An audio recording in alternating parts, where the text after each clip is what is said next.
All right, this is the Cortez City Council work session. Today is Tuesday, December 12th, 2023, and the time is 7 p.m. I'd like to call this work session to order, and we're going to start with A on our agenda, an update from Southwest Health System CEO Theine. Thank you for joining us tonight.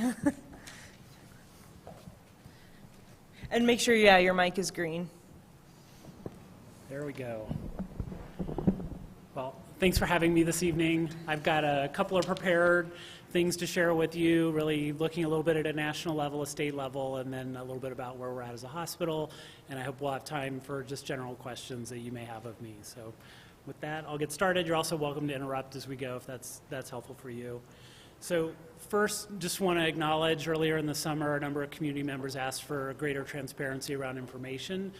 Most of the information that's available on our website today has been available, but it wasn't as readily available as our website. So as our board listened to the community, wanted to make sure that things were easily accessible. So late in the summer, early in the fall, there's a number of things that have been added to the board website.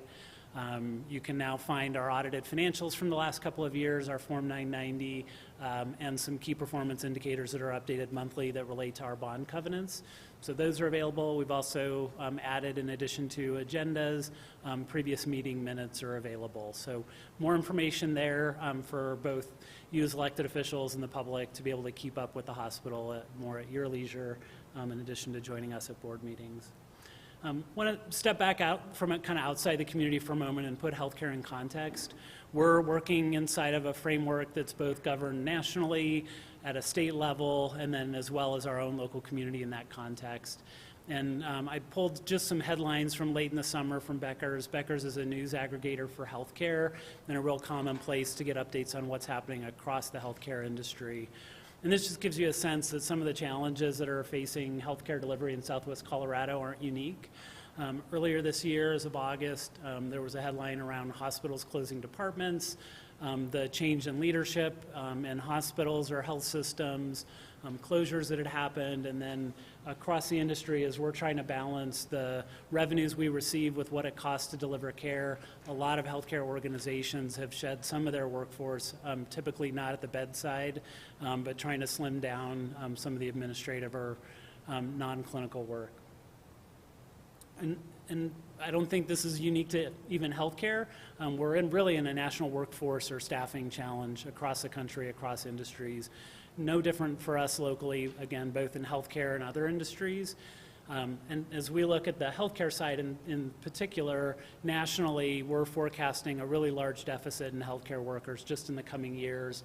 If we look at the number of people that are working in healthcare today versus prior to the pandemic, there's actually fewer people working in healthcare despite a greater demand for services coming out of the pandemic. And so trying to balance the needs of the community with the available workforce is certainly challenging across our industry. One of the things that's happened as a result of that is the cost of delivering care from a labor side has gone up significantly. So this is national data. This isn't specific to Southwest Health System, but it looks at a couple of key measurements that we have across an industry. The one on our left is looking at labor costs per discharge. So one of the ways we try and measure how much we're investing in the people to deliver care when somebody's admitted to the hospital is a labor cost per discharge. The top number that's there is about $4,000. That was back in 2019. The latest reported data through this group advisory board is from March of 2022, and you can see it's gone up almost by a third just in those couple years, and I don't believe it's gone down in 2023 since that data's been reported. And then on the right, what you see is the investment in itinerant labor, or not direct employees of ours, but often travel nurses or physicians that are coming in from out of the area to deliver care. Again, this is across the whole healthcare industry. Back in 2019, 2 cents of every dollar we spent on labor was on non-permanent staff coming in to help deliver care. March of 2022, it's 11 cents of every dollar. So really big shifts in both what it's costing and the available workforce in our industry.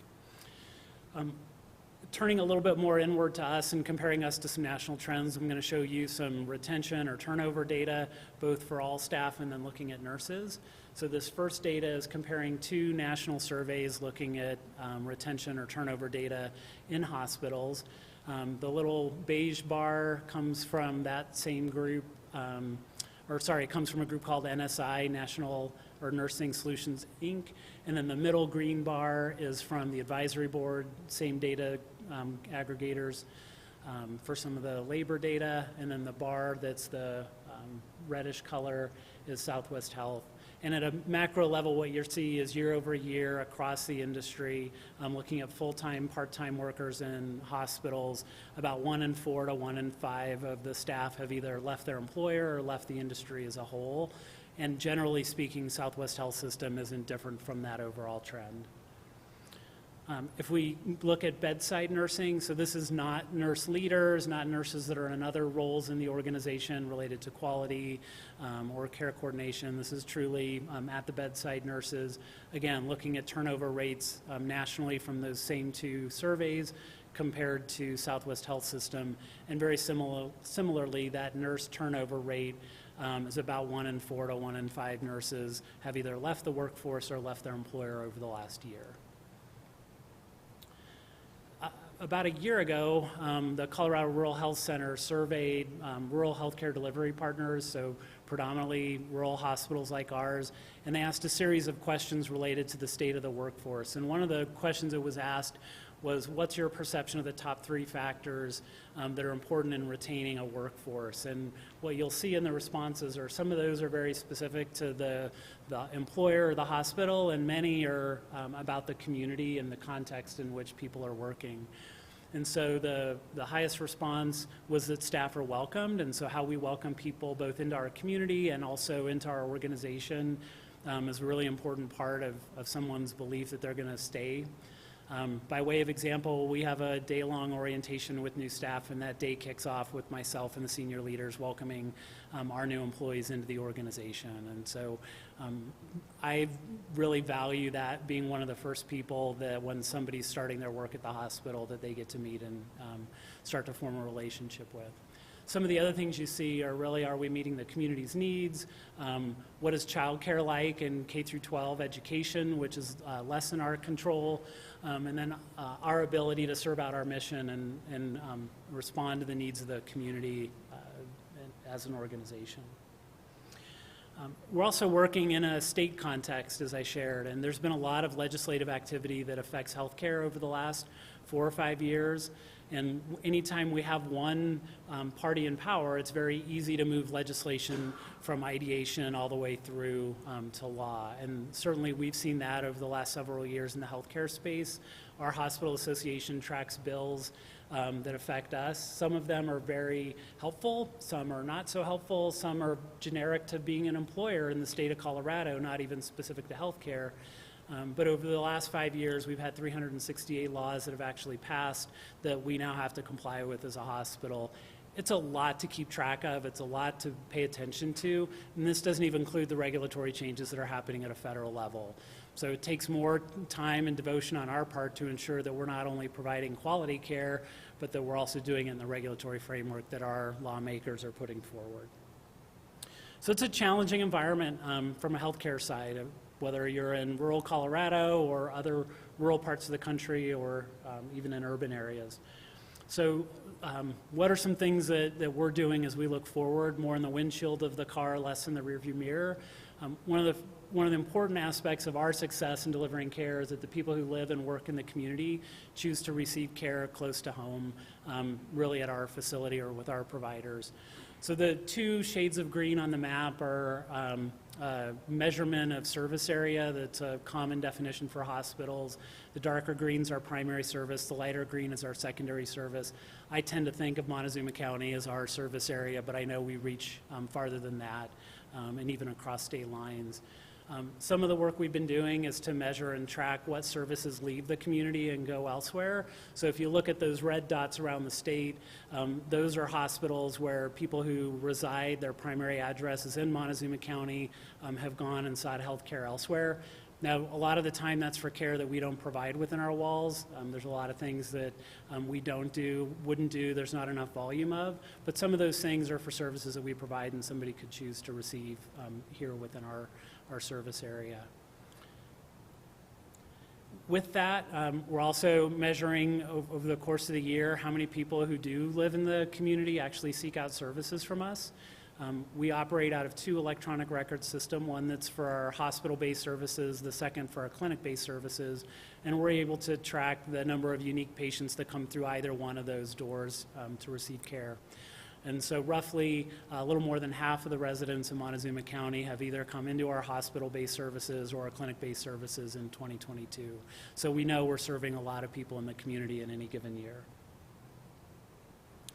As we think about our workforce and how we're going to both support the people in their professional growth that work for us today, as well as be a partner in building a pipeline, we're really proud to have a lot of relationships with educational institutions around the region and around the state. And this isn't unique or new to me starting.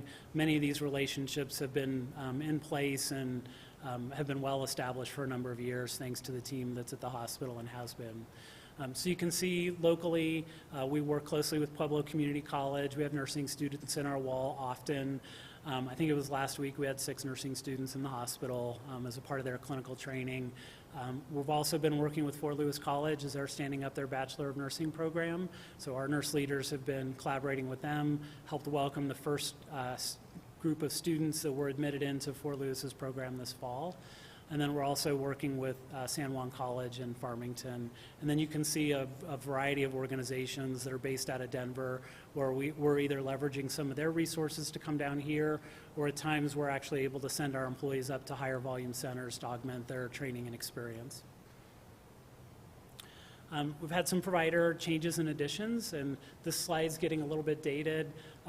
We have an internal medicine provider that joined us this fall on a locums tenens basis, so on an itinerant basis. She actually signed a letter of intent today committing to join our staff permanently, so really excited to be having welcomed Dr. Moore already to our community, but her desire to stay. A lot of that's been her experience, not just inside our walls, but also getting to know the people who are here, and she can really see herself being a part of the community. So we're excited to welcome her as a part of our permanent staff. We've also expanded our reach in the Mancos Clinic. So Dr. Eversole over the summer moved his practice from Cortez to Mancos. Karen Siegel had been anchoring that part of our service area for a long time on her own. And then Heidi Larrick was an emergency department nurse who finished her nurse practitioner training at the end of the summer, and she's joined the 2 of them in Mancos and is starting up her practice there. So really excited to be serving the community out of Mancos in addition to Cortez. The school-based health center, we've continued to maintain a behavioral health staff there. So Candace joined our team to continue those services within the school.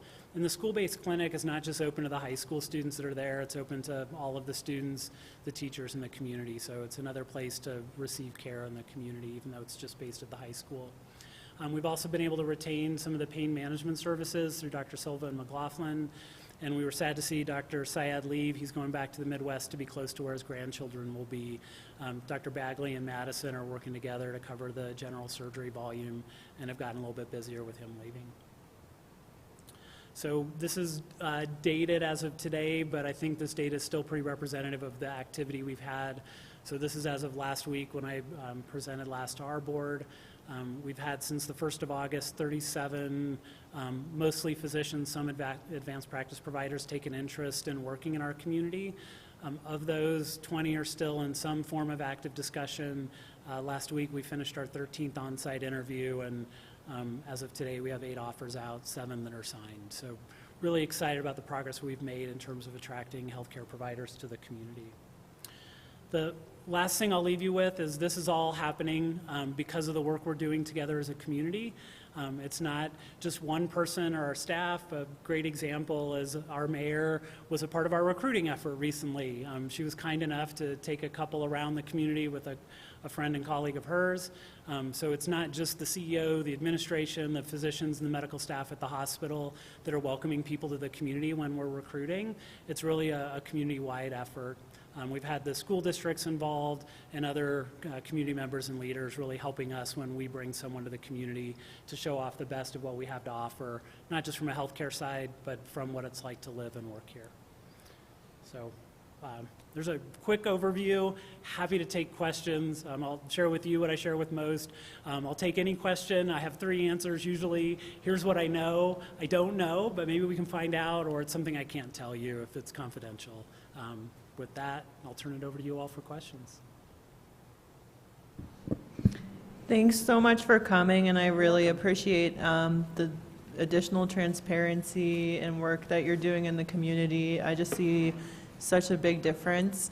One thing that I'm still concerned about with the announcement, all of the closure of the birthing center and then remaining open, is sort of the instability it created in the perception of the hospital. And is that instability just perception? And what is sort of your plan and your new leadership role to move forward with the hospital and regain that trust and stability with the community? Yeah, so I think there's a couple pieces. I won't get ahead of our board, so we present our budget next week to our board, so I won't be as forward-looking today, not having presented that piece yet, but would welcome the public, to that meeting to hear more about our financial plan for the upcoming year. We think we've got a plan that looks at 3 different areas of what it takes to run a hospital. We've got to have a building facility, we've got to have equipment supplies, be it medications, a bed to lay on, IVs and things like that, and we also have to have trained staff, and not one replaces the other. And so we're working with the hospital district board.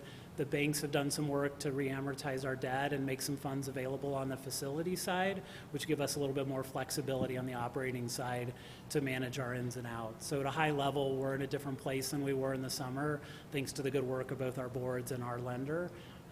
That'll help us in the future.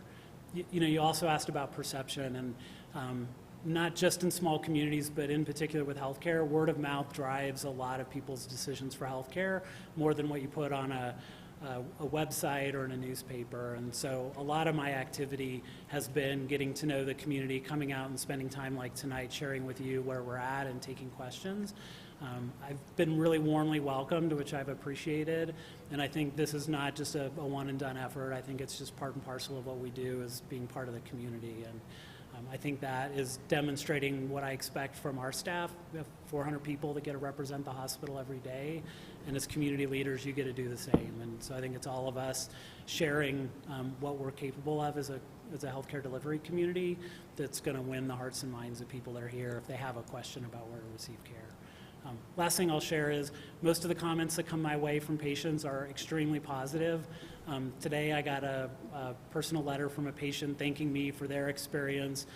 They had a family member that was in our hospital for 4 or 5 days unexpectedly, and they actually listed by name all of the staff that they interacted with and wanted to have them thanked. And that's the most common thing that I get in the mail from patients is a note of gratitude.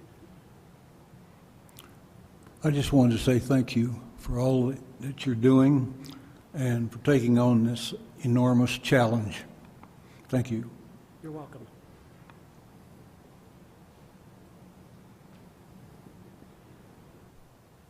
I guess I'm just curious, what has been successful in your recruitment efforts? What's shown to be successful in your recruitment efforts? Yeah, it's so a lot of times physicians make choices about where to locate to based on compensation, based on quality of life, and based on the people that they work with. Our compensation is going to be really comparable to everywhere. It's not a differentiator in recruiting. What is a differentiator for us is the natural environment, which I don't have control over, but it's a really nice asset. And then the thing we do have control over is how we welcome people. So I'll give you a really simple example. And we had 2 couples out. So Mayor, I'm forgetting if you were with the Jetters or with Dr. Lobb. Okay, so we had a podiatrist coming from Alaska with his wife. They have 4 kids. And when we asked them to come visit us, we made sure that they had some time with the school district. We also had some time with myself. We literally, I think you were here with the Lobs, now that I think about it. But that's okay, I'll keep going. They're from Alaska, and they said, gosh, we don't want to meet inside because right now it's the dark time of the year. So when I met with them for an hour and a half, instead of sitting in a conference room in the hospital or at a coffee shop, they said, let's go for a walk. So we walked around the rec center, down the Carpenter Trail, back.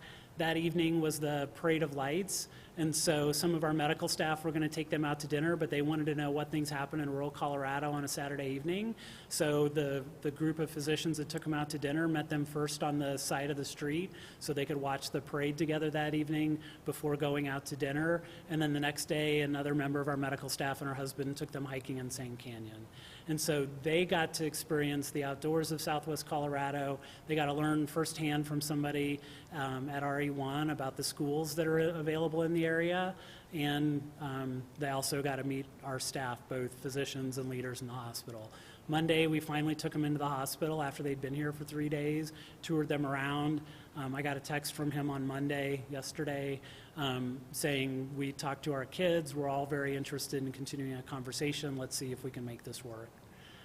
And every visit has been personalized to the person coming here to show them the best part of the community that they're going to want to be a part of. Yep. On that note, do you have any staff members who are in Leadership Montezuma currently? Oh, it's a great question. I know Megan has helped coordinate the healthcare side of it. I don't recall if we have staff that are participants this year or not. Okay, because I do feel like to retain people in this community, ingraining them in the community and kind of making it part of their own is really important for retention. And Leadership Montezuma is a great sample of the community. You see all parts of the community in a year. Yep. And some folks here have really done a lot of work to make it, revive it, so. Yeah. No, it's a fantastic resource. I participated in similar learning opportunities in other communities, and you're right, it's absolutely a fantastic way to learn a lot about the community and build relationships across industry, across employers. So what can we do, I guess, as a community to support the hospital and kind of keep it open? And is it by becoming patients there and trying to use all, like, their services or the word of mouth? Yeah.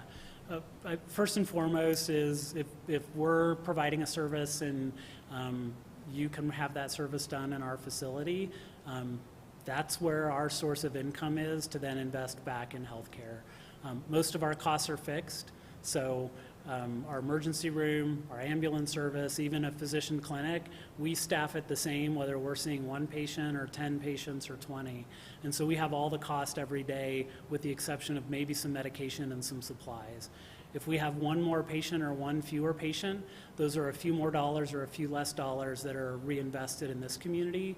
When someone leaves here to get health care elsewhere that they could have received here, they're taking that dollar and investing it in somebody else's healthcare infrastructure.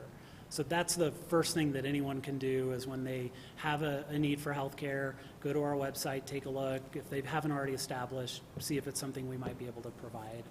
And then I think the second thing that you mentioned is really true. It's word of mouth. So if you're having a great experience at the hospital, share that widely. Whether it's a letter to the editor, someone that's in a leadership position, or just in your circle of friends and family. That's really meaningful. Most people still either look to their primary care physician to help make a decision of where they get health care or to a trusted person that they know, friend or family. Those things are far more influential than a CEO saying, come to our hospital. Thank you. Yeah. What types of doctors are you focused on recruiting at this time? Yep. So on the 18th, we're going to present our recruiting plan to the board, but I'll tell you who we've recruited already, kind of getting ahead of our board a little bit, knowing that the need was here. So as I mentioned, Rebecca Moore's intending to join us full-time. She's an internal medicine physician. We have a husband-wife team that have signed letters of intent to start this fall. The wife is a family medicine OB provider who's finishing her training up in Denver at St. Anthony's or in their program. Her husband's an emergency department physician who's finishing his training out in California. So we're anticipating both of them being here sometime this fall. We have 2 physician assistants that are both supplementing our emergency medicine staff. So we believe by next fall going to be fully staffed with a local team in our emergency department, which is fantastic. We got a family medicine physician who's coming in 2025. So they've already visited the area and have looked far enough into their future that this is where they want to be. And then we've also got a hospitalist, Dr. Pyle retired at the end of the summer, and so we've recruited somebody in to round out our full-time hospitalist staff. Still very active on the primary care front and a couple of other specialties in that recruiting pipeline. Okay, I have one more. I think one rumor or whatever that I was hearing during the birthing center closure was that you guys used to have a grant writer and that you don't anymore. Are there funds like specifically available for rural hospitals? And do you have capacity to like apply for that type of support? So we don't employ a grant writer in-house today. Talked with a couple of external folks that may be able to help us write some grants, and have spoken with a few foundations about what things are out there for us. Our focus on seeking grants at the moment is really in a couple of areas. One will be around some of the capital construction projects that we have, and the other will be around equipment, one-time purchases within the hospital. At the moment, we're not seeking grants for operational funds.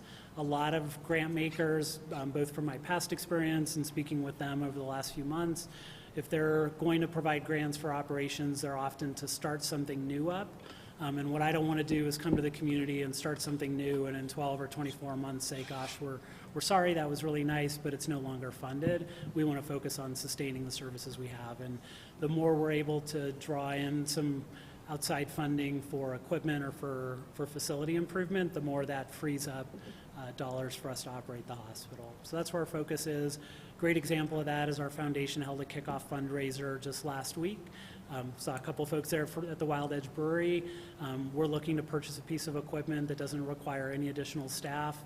Will allow us to do some things in the speech therapy department, reduce the need for some patients for a diagnostic test that uses X-ray and a barium swallow, and it'll generate a little bit of revenue for the hospital. But it's not going to change our overhead or our cost once we have that equipment. So it's a great example of a partnership with the foundation. That night, I think we raised a third of the money that we need to purchase the equipment. So we're really excited about the foundation and community support.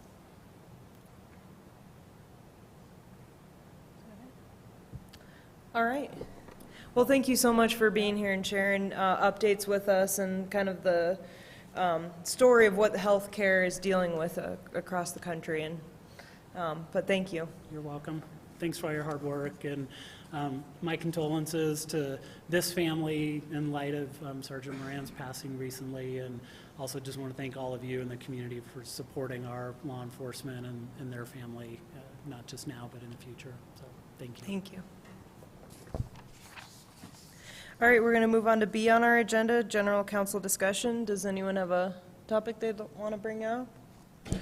I just wanted to mention that in 2 days, Leadership Montezuma will have their nonprofit day, and at the end of that day from 4 to 8 p.m. is the Community Involvement Expo, and that's going to be located at the Annex. At this point, we have 50 nonprofits from around the community who are going to show up. And I really would encourage citizens to participate. If you visit 5 different booths, you get put into a drawing for a gift basket. There's one from Cortez, one from Mancus, and one from Dolores. And it should just be a whole lot of fun. So if people can just stop in, even if you're not actively looking to volunteer, just to see what's out there, that would be really fantastic. It's a really diverse group of organizations. Do you want to mention the drawing for the nonprofits? And the nonprofits, there will be a drawing for each one of them if they stay for a $500 gift or $500 cash. Cool. Wow. Thanks, Matt. All right. Well, then, seeing no other comment, we'll end the work session and take like a 2-minute break and then start the regular meeting. Okay.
All right, this is the Cortez City Council regular meeting. Today's Tuesday, December 12th, 2023, and the time is 7:33 p.m.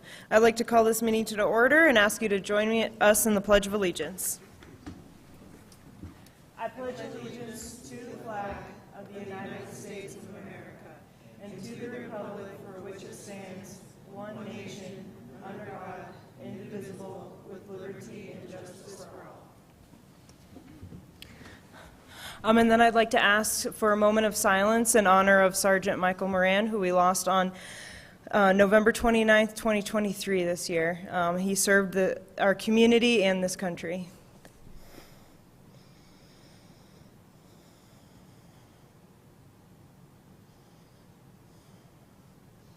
Thank you. All right, Linda, can we have the roll call? Kiefhoffer. Here. DeHaven. Here. Spruill. Here. Rainey. Yazzie. Here. Dobry. Here. Medina. Here. All right, do we have an approval of the agenda or an amendment? Madam Mayor, I'll make a motion that council approve the agenda for December 12th, 2023. Second. Motion made by, did we need to amend it? That's what I was going to ask. Pat, do we need to amend the agenda for an executive session? It's already on, I mean, Okay. you've already got a time frame, so. Okay, No. sorry. Okay, so motion made by Yazzie and seconded by DeHaven. DeHaven. Aye. Yazzie. Aye. Rainey. Aye. Dobry. Aye. Kiefhoffer. Aye. Spruill. Yes. Medina. Aye. All right, we're going to move on to 2 on the agenda, the consent agenda. The listing under consent agenda is a group of items to be acted on with a single motion and vote. This agenda is designed to expedite the handling of limited routine matters by City Council. Either the public or a council member may request that an item may be removed from the consent agenda at that time, prior to council's vote. I will ask if a citizen or council member wishes to have any specific item removed from the consent agenda for discussion after reading it. A, approval of the council work session and agenda minutes for October 24, 2023. B, approval of the expenditure list for November 14th, 2023. And C, approval of a renewal hotel and restaurant liquor license for New Hong Kong of Cortez, Inc., DBA New Hong Kong Chinese Restaurant located at 332 West Main Street, Cortez. Anything removed for discussion? All right, seeing none, do we have a motion to approve? I move that council approve the consent agenda as presented. Second. Motion made by DeHaven and seconded by Rainey. Yazzie. Aye. Kiefhoffer. Aye. Dobry. Aye. Spruill. Yes. DeHaven. Aye. Rainey. Aye. Medina. Aye. Okay, we're moving on to 3 on the agenda, public participation. There is no limit to the number of speakers, although public comment will be held to an overall time limit of 30 minutes. Speaker have a time limit of 3 minutes per person, may only speak once, and may not cede time to another commenter. Do we have any? Okay, no public comment tonight, so we'll move on to 4 on our agenda, years of service awards. All right, and then council's going to move down to the floor for this. Perfect.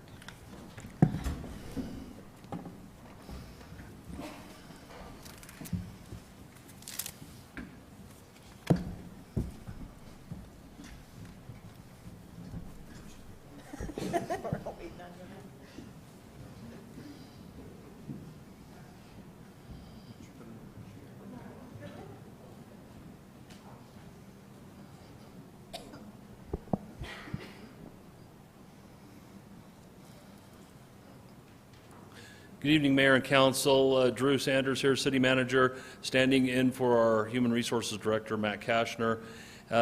So we have several years of service awards this evening that we're really excited to give out. So starting with the 5 years of service section, we'll start with Kristen Cannon. And if you can, if we have you come up here, we've got a couple things for you, and then we'll have you walk by the council. And if we can hold our applause until the very, very end, we'll save a little bit of. There's that. We got one. Okay.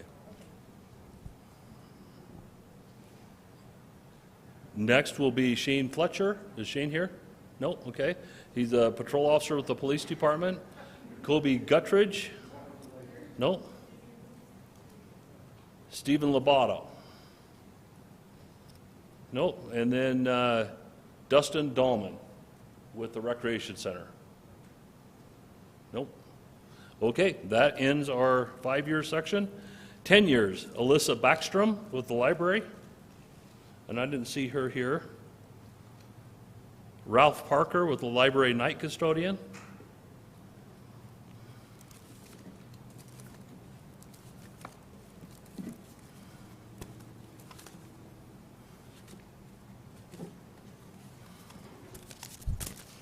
Thanks for your service, Ralph.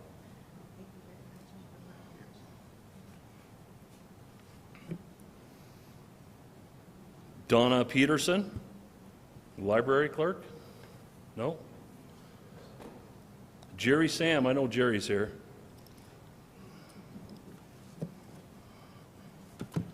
Well, Jerry's walking up. I had the privilege of serving on jury duty with his very impressive daughter. So she did your family proud. Here you go, Jerry. Thanks for your service.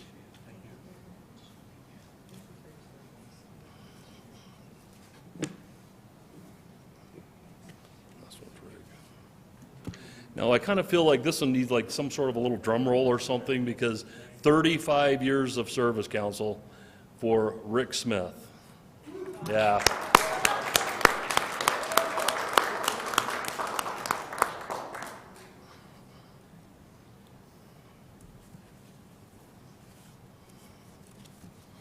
Thanks for your service, Rick, and all that you've rendered over the years. You should be very proud. Well, you got to have your fancy pen. You get a more fancy one than everybody else.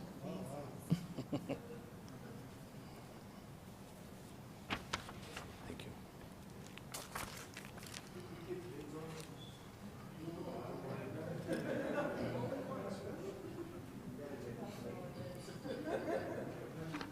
Thank you, council. That concludes our awards this evening.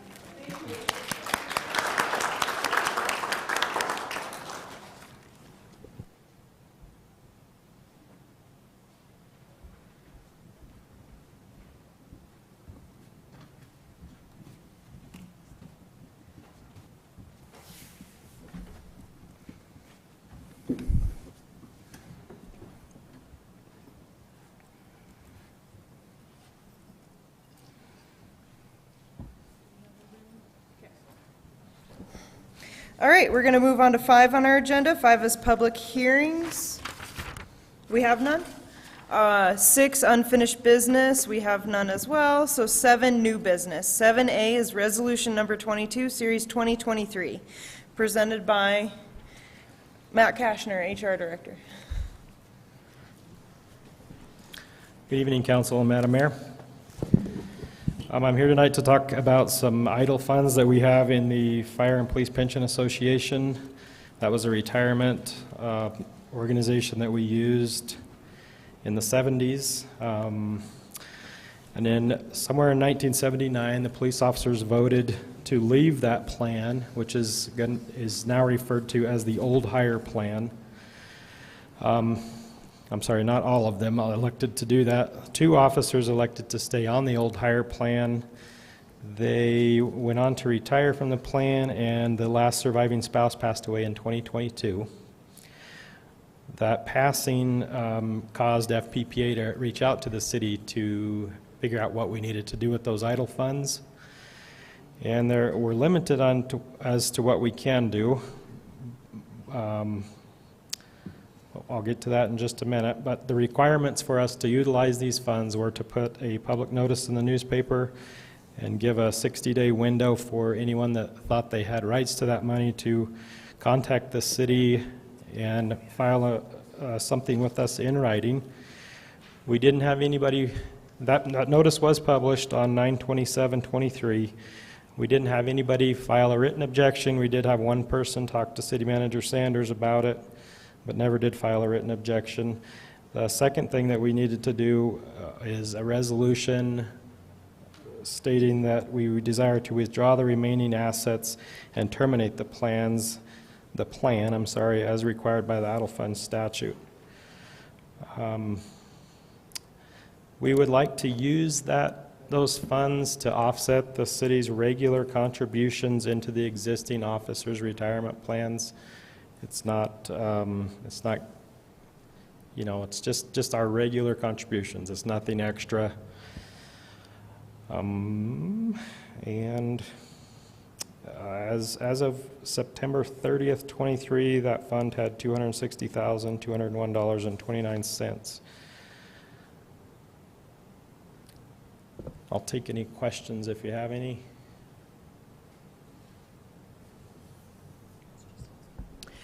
I guess, does that, it makes sense to kind of roll it over into the current police officers' pensions. Does that offset then, like, save us some money in the general fund, or does it just kind of push that fund farther? I guess I'm just wondering I how it think works. it would save us money in the general fund, yes. Okay. Great. And would this close that fund out permanently? This would be the final transition, I guess, of those funds? Yes, sir. We do still use the FPPA for death and disability for the officers, but this is the last retirement account there. Okay, thank you. And then you said someone made an inquiry but didn't submit, okay. Yes. All right. I move that council approve resolution number 22, series 2023, a resolution providing for appropriate uses of old hire police pension fund where no beneficiaries exist or may exist. Second. Motion made by DeHaven and seconded by Rainey. Dobry, Aye. Kiefhoffer, Aye. DeHaven, Aye. Rainey, Aye. Yazzie, Aye. Spruill, Medina. Aye. Thank you, Matt. Thank you. Okay, we're going to move on to B on our agenda, resolution number 31, series 2023, a resolution approving an amended plat of lots 1 through 8, block 2 west, western edition of the town of Cortez on the commercial highway zoning district, presented by contract city planner Nancy Dosdall. Good evening. And first, I want to make sure that you have the corrected staff report and agenda in front of you, and the correction is only to the legal description. I want to make sure that we're consolidating lots 1 through 9 of the Block 2W of the Western Edition. Okay. So this is a very simple request to consolidate the lots. It's actually a condition of approval for the conditional use permit and site plan that you approved last month to allow construction and redevelopment of the north storage project. The correction is due to the fact that somewhat of the last minute, we noticed a discrepancy between the title report and the submitted plat. It's since been corrected. The repercussion is that it's a slightly larger lot. They have 25 more feet of frontage along North Street there. This will require a few little revisions to the site plan, which we can handle at the building permit level. The only thing that needs to be revised is 200 more square feet of landscaping to meet the full 10%. So it doesn't really impact this lot consolidation. All we're doing is taking the two lots that looks like 2 lots, it's actually 9, consolidating them into one to allow for issuance of building permits. I did get a chance to send the revised plat out to all the agencies. None of them had any additional comments. So with that, staff is recommending that you approve it with 2 conditions of approval, just that we make sure that we've got all the agency's comments on there and the plat meets all the requirements, and that it be recorded in the clerk and recorder's office within 6 months of approval. Are there any questions?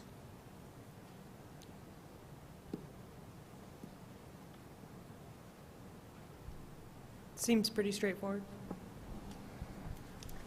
Madam Mayor, I move that council approve Resolution Number 31, Series 2023, a resolution approving an amended plat of lots 1 through 8, Block 2W, Western addition to the town of Cortez, Colorado, in the Commercial Highway C zoning district. Second. Motion made by Dobry and seconded by Yazzie. Is it 1 through 8 or 1 through 9? 1 through 9. Okay, then it's 1 through 9. Who seconded? Who seconded? Was it you, or was it you? Can someone second? Second. Okay. Motion made by Dobry and seconded by DeHaven. Rainey. Aye. Spruill. DeHaven. Aye. Kiefhoffer. Aye. Yazzie. Aye. Dobry. Aye. Medina. Aye. All right. Now we're on 7C of the agenda, an award for the universal maintenance machine sweeping, verticutting, and flail-type mowing unit, AKA turf sweeper, presented by Creighton Ray, our Director of Parks and Recreation. Good evening, Madam Mayor, members of the council. I'm going to give a brief overview of the staff report. The turf sweeper, as mentioned in the title, does 4 main things for our parks, ultimately to help keep the grass in good, healthy condition. This is especially important in our sports field areas. So it does, it aerates, it dethatches, it removes debris, and it can level and refresh our grass fields in our parks. Again, it's 4 pieces of equipment in one. If we had the staffing available, we could run it for most of the summer, and it would really keep our turf areas in really great shape. This year, we used it down at the South Softball Complex and leveled and dethatched those fields, as well as removed a bunch of debris. We also did it this fall, or I guess late summer, early fall, down at the South Park site in preparations for doing some seeding come this spring, cleaning up that area. Currently, the Parks Division and the golf course share an older version of the same thing I'm asking for here. The current sweeper works great down at the golf course because it's in a relatively confined, isolated area, and it's easy to use in that area, as well as it having limited features. And when it's used in the golf course, it's usually a team of folks that are working on it. When we're using the same piece of equipment in a park, it's usually one operator on a tractor, and they're having to do several different tasks, including running the piece of equipment, dumping it on the ground, getting a tractor, putting it into a dump truck, and then removing it from that site. This piece of equipment with its hydraulic reticulating hopper can both capture all of that equipment, lift it up, and put it into a dump truck all in one motion. So it would save us 1 or 2 guys worth of time trying to do that same task. We, late this fall, put out bid documents and advertised them. We did get a bid from one firm, and I want to talk about that for a moment. The way that the bidding on this kind of equipment works is, as far as we know, this is the only manufacturer of this type of 4-in-1 piece of equipment, so it essentially becomes a unique sole source type purchase. The second item that is relative to this is that we have to buy it through a commercial turf equipment distributor, and they are sold based on territories. So as an example, there is the same kind of distributor in Arizona, but we can't get a bid from the Arizona dealer because we're out of their territory. So we can only get a bid, and they will only sell us a piece of equipment from the same type of distributor in our region, which happens to be based out of Denver. Potestio Brothers is a John Deere dealer, and they sell this type of commercial turf equipment. So we can only expect to get one bid from it because we can only, based on the way that they operate, get one bid from one distributor in our territory.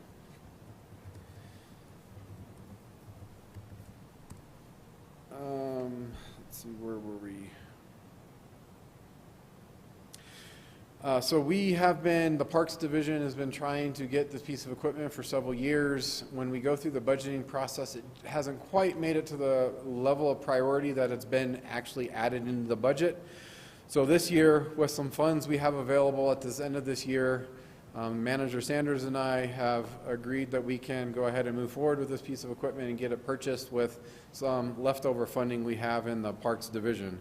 So moving into the fiscal impact part of the staff report, again, the piece of equipment wasn't in the budget, but we are in the process now of working through some savings or some leftover funds that we forecast to be somewhere in the neighborhood of $70,000 we'll have left in the parks budget at the end of this year that we propose to use to purchase this piece of equipment.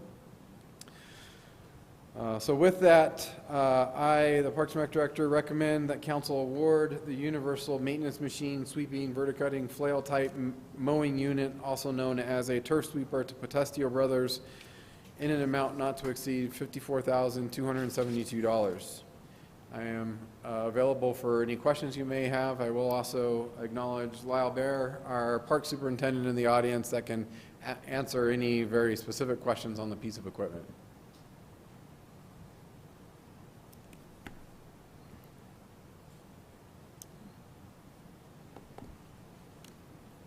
Seems like a good investment.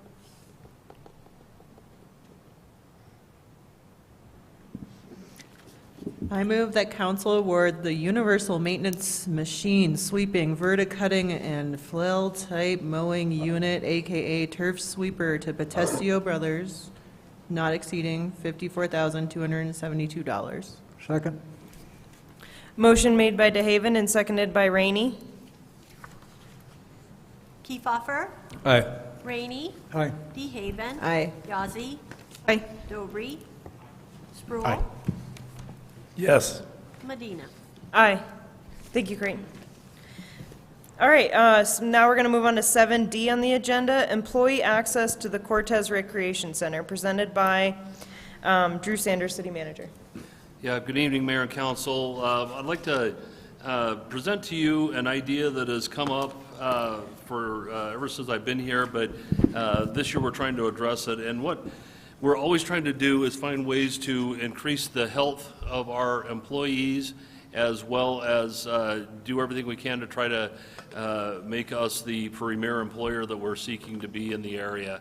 So with that, in collaboration with Creighton Wright, I'm presenting to you tonight the idea of allowing our city employees to have free access to the recreation center. Now, there's only a nominal input. It'd be less than $10,000 at least next year that the city could expect to put out on this. It would go up slightly the year after, but I feel like the health benefits, the morale benefits, and everything else that would come out of this far exceed this nominal amount of money. Some of the things we can get out, and by the way, as you learn through the budget process, one of the things we're struggling with is increased health care costs. We are pretty well self-funded as a city, but that is being squozed even more every year, and we're trying to find ways to keep that down. This would be one way we would hope to have that happen. So there are several benefits to doing this. Just number one, improve physical health for participants, improve mental health, reduced health care costs, as I mentioned, increased productivity by employees who participate, definitely improve morale.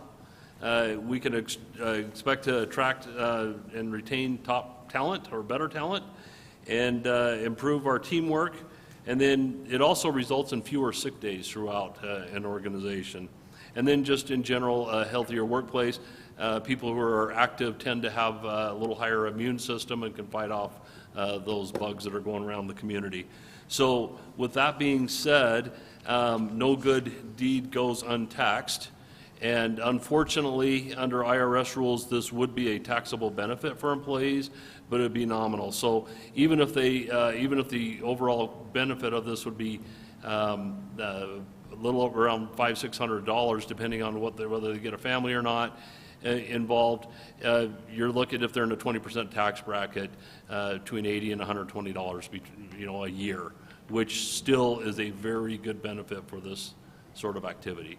So with that being said, council, I'm recommending to you that you permit us to offer this in fiscal year 2024. How much does it cost for a year membership at the? It depends, but Creighton, can you give me one just for a single person off the top of your head?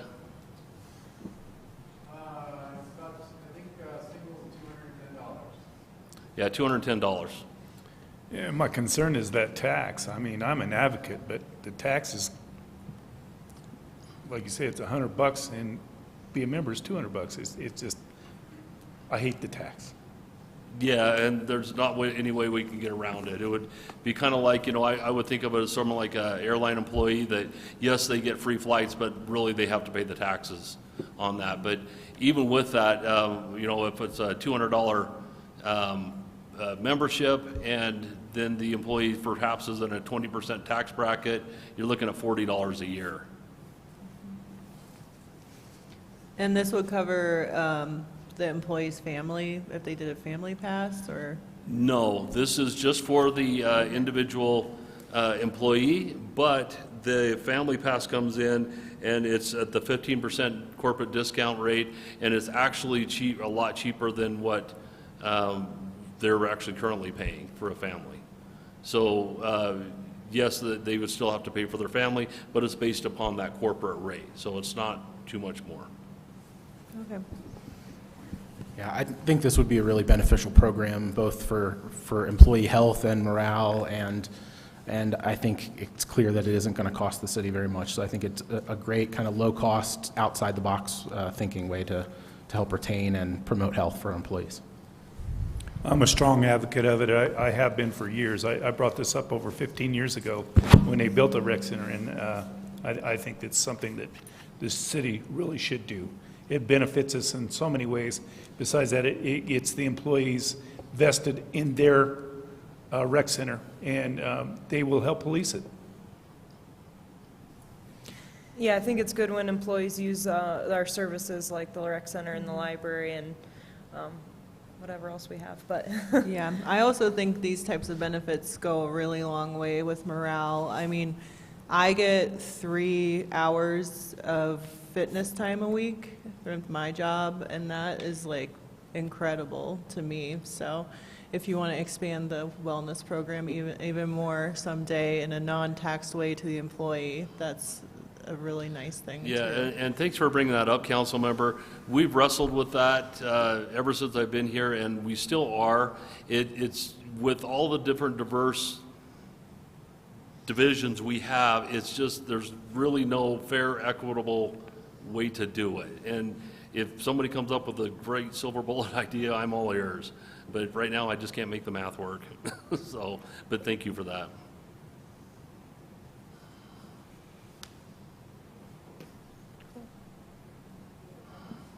All right, Dennis. Need to make a motion? Motion, yeah. Oh, is it over here where I can read it?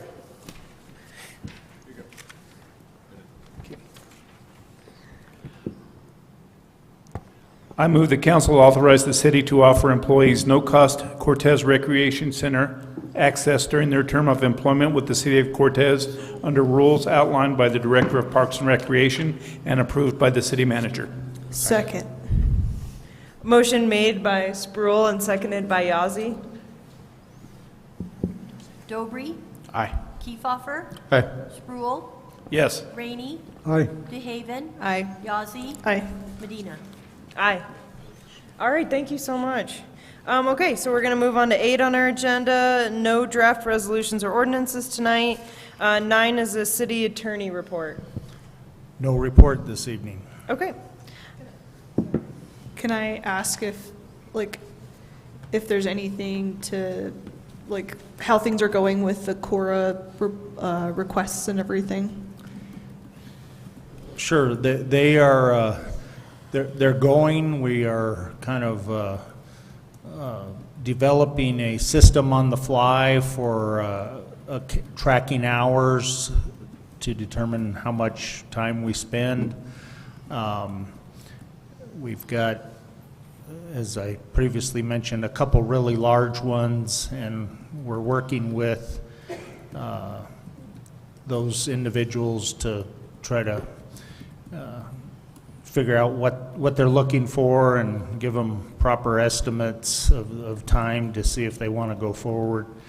And we're getting several smaller ones on almost a daily basis now, so it's a process that, and listening to the city clerk, apparently we didn't always have as frequent amount of requests as we do now, so I don't know if something's changed, but and they're not all, I guess, necessarily looking for problems. It doesn't appear. It's some of them are just basic issues that they want documentation on, and a lot of them we can hammer through very quickly, but the ones that take a long time, we're constantly looking to improve our process, because it's,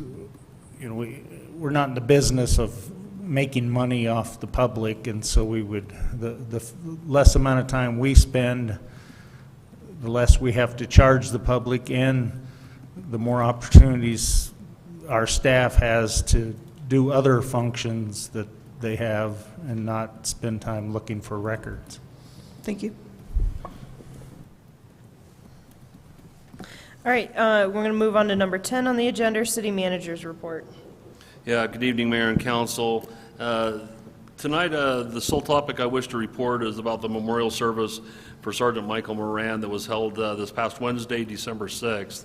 But before I start, I would like to thank the City Council and Mayor Medina for taking time to observe a moment of silence at the start of this meeting out of respect for this unspeakable loss. The outpouring of support and tribute from our community and throughout the country is humbling and inspiring, to say the least. In addition to high attendance by Colorado law enforcement, I personally observed in attendance of the memorial service officers from Pennsylvania, Minnesota, Utah, New Mexico, and Alabama. I know there were many more that I did not see, but and they were welcome, and it was our honor to have them attend. I cannot give enough credit and thanks to the Colorado Fallen Hero Foundation, who had people on the way to our community within 2 hours of the occurrence and remained here until the memorial service was completed. Not only did the foundation help plan the memorial service, but they helped handle details and all arrangements for the Moran family as well. They literally worked day and night to ensure that every detail was covered. The memorial service for Sergeant Moran was the best and most well thought out and detailed service I have ever attended. Their help, professionalism, and dedication are invaluable to the communities they serve, and when tragedy strikes, and the City of Cortez is most thankful for all their assistance during this trying and sorrowful time in our history.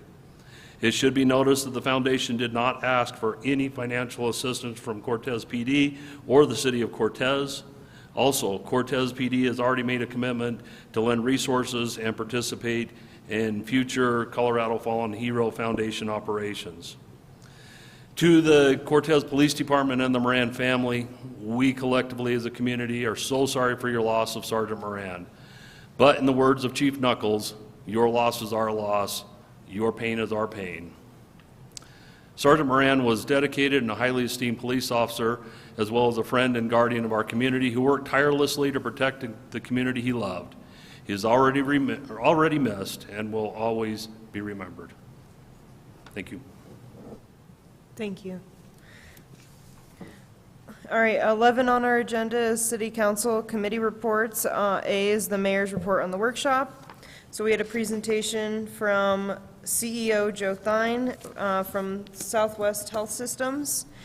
He stated that in the hospital, to meet the community's expectations of being more transparent, they updated their website, and it's more accessible now to information and finances. The hospitals are experiencing similar issues across the country with hiring, retention, and in rural communities, it's really hard to provide health care with high costs. There's been an increase across the country of contract, like traveling nurses, which cost more per dollar, and there's high turnover. Then he shared the service area and the partnerships they have with the colleges and the recruitment they're doing to have full-time staff. And then Matt shared a event for Leadership Montezuma on Thursday, December 14th, 4 to 8 at the Annex. Okay. Thank you. Okay. We'll move on to board reports, which is 11B on the agenda. We'll start with Matt. On December 1st, the Parks and Recreation Advisory Board met, and we talked about the South Pocket Park playground. We had an update about that. And while there has been quite a bit of work done, it will be really completed in the spring because of the weather and winter. And we talked a little bit about the 7th Street project community update that occurred, and that was held by Rachel Marchbanks and the Parks and Rec Director, Creighton Wright. Several people from the City Council came, and I would guess there were probably about 20 people or so that showed up from the community. So that was really well received. We had an update on the budget and fee adjustments that were made at our last meeting, and then we talked a little bit about just changing our meeting day and our time, so it's not at 7 a.m.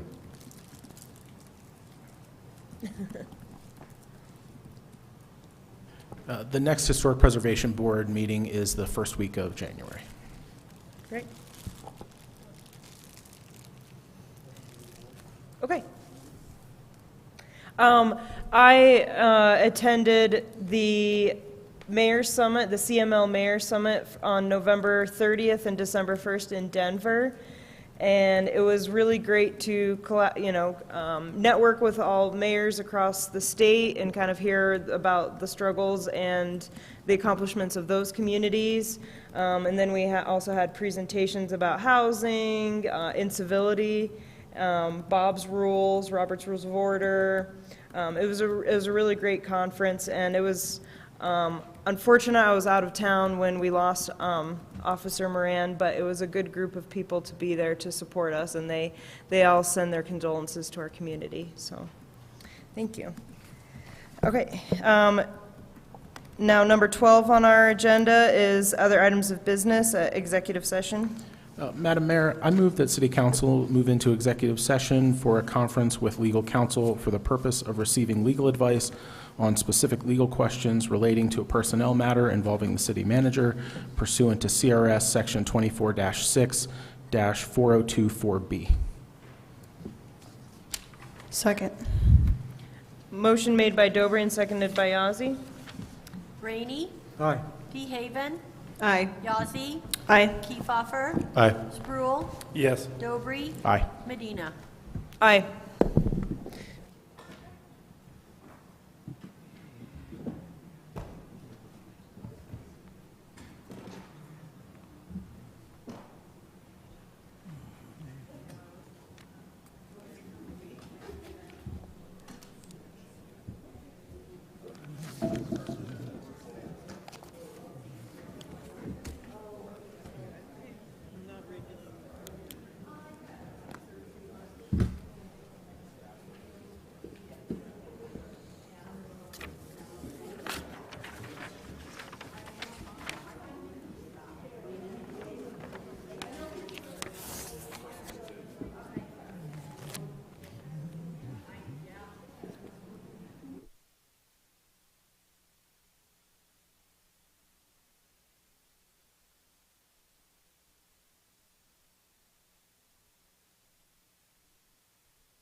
So she has the sheets that she read in there? Okay. Okay, because I'll need to get them. Yeah. I'll need them for the record. And she needs to read the statement or they come back into open session. Yep.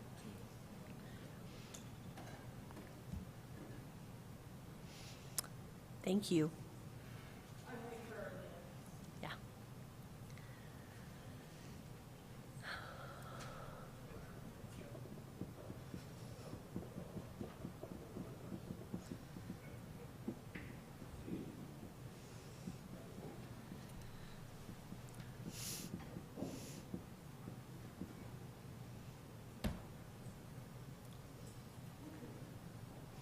See that girl? She didn't even have a coat on. I know.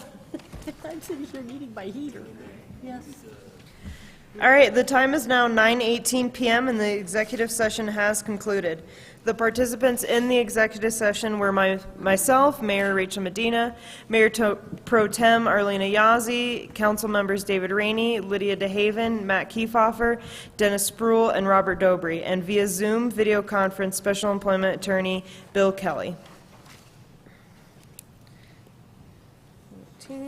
At the commencement of the executive session, for the record, if any person who participated in the executive session believes that any substantial discussion, any matters not included in the motion go into the executive session occurred during the executive session, or that any improper action occurred during the executive session in violation of the open meeting law, I would ask that you state your concerns for the record. Right, okay, so the next agenda, seeing none, so no adoption. Okay, so the next agenda item is, we're going to redo the consent agenda. Yes, please. Thank you. We had a typo and we missed one of our items that we want to approve, so just making sure to clean that up. So the listing under the consent agenda is a group of items to be acted on with a single motion and vote. This agenda is designed to expedite the handling of limited routine matters by City Council, either the public or a council member may request that an item may be removed from the consent agenda at this time prior to council's vote. A, approval of the work session and agenda minutes for November 28th, 2023. B, approval of the expenditure list for December 12th, 2023. C, approval of a renewal retail liquor store license and tasting permit for West Slope Liquors, Inc., DBA West Slope Liquors, located at 2212 East Main Street, Suite 1, Cortez. And D, approval of a special event permit for Cortez Area Chamber of Commerce to host a business after-hours event on December 21st, 2023, on the premises of Dolores State Bank, located at 744 East Main Street, Cortez. Madam Mayor, I move to approve the consent agenda as presented. Second. Motion made by Dobry and seconded by Yazzie. Yazzie. Aye. Dobry. Aye. Rainey. Aye. Spruill. Yes. DeHaven. Aye. Kiefhofer. Aye. Medina. Aye.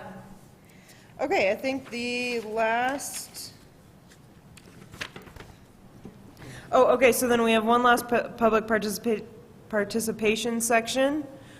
Seeing no public in the audience, we'll move to adjournment. Madam Mayor, I'd like to make a motion to adjourn. Second.